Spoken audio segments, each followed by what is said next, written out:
हरे कृष्ण राधे राधे। कार्तिक मास महात्म्य कथा अध्याय 31।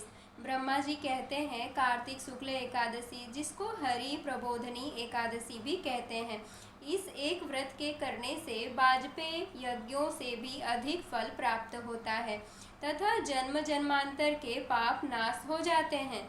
जो 4 महीने का चतुर्मास व्रत होता है वह भी इसी दिन समाप्त हो जाता है। इस दिन व्रत रखकर ओम नमो भगवते वासुदेवाय इस मंत्र का जाप करें।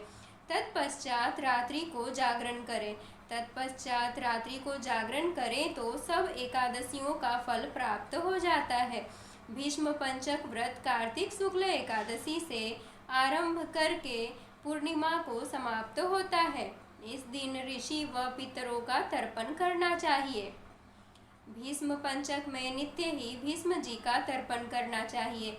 वसु के अवतार शांतनु के पुत्र, चंद्रवंश में उत्पन्न व्याघ्रपद गोत्र संस्कृत प्रवर वाले संतति रहित गंगा के पुत्र सत्यवती आजन्म ब्रह्मचारी भीष्म जी का तर्पण करने से संपूर्ण वर्ष के पाप नष्ट हो जाते हैं। भीष्म पंचक व्रत करने वाला पूर्णमासी व एकम को ब्राह्मणों को खीर का भोजन करावे तथा दान दक्षिणा देकर उन्हें संतुष्ट करे। तत्पश्चात आप भी भोजन करें। हरे कृष्ण राधे राधे। हरे कृष्ण राधे राधे। कार्तिक मास महात्म्य कथा अध्याय 32। सूत जी कहते हैं कि ध्वजारोपण सब पापों को नाश करने वाला है।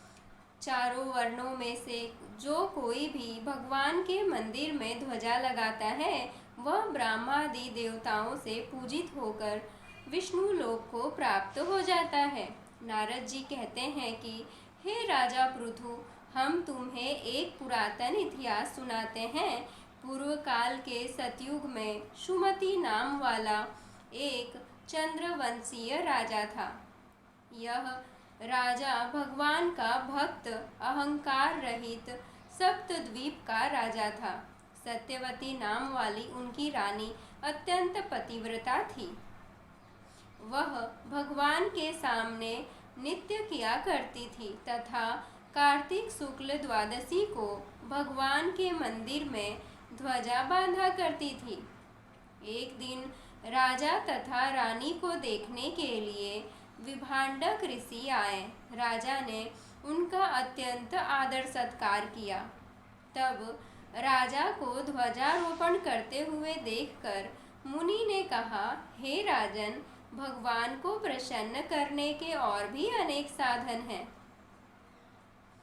परंतु तुम्हारी इस ध्वजारोपण में इतनी श्रद्धा क्यों है?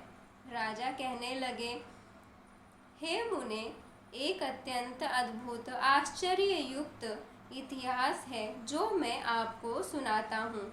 मैं पूर्व जन्म में मालिनी नाम वाला कुमार्गी ब्राह्मण द्वेषी महापापी शूद्र था, साथ ही वेश्यागामी भी था। मेरे इन कर्मों को देखकर मेरे बंधु बांधवों ने मुझको त्याग दिया।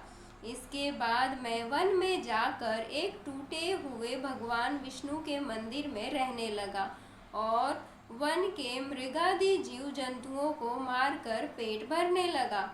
इसके पश्चात विंध्याचल पर्वत पर रहने वाली कोकिलिनी नाम वाली निषाद की कन्या, जिसने अपने पति को मार दिया था, भूख से व्याकुल हुई, वहां पर आ गई और मेरे पास ही रहने लगी।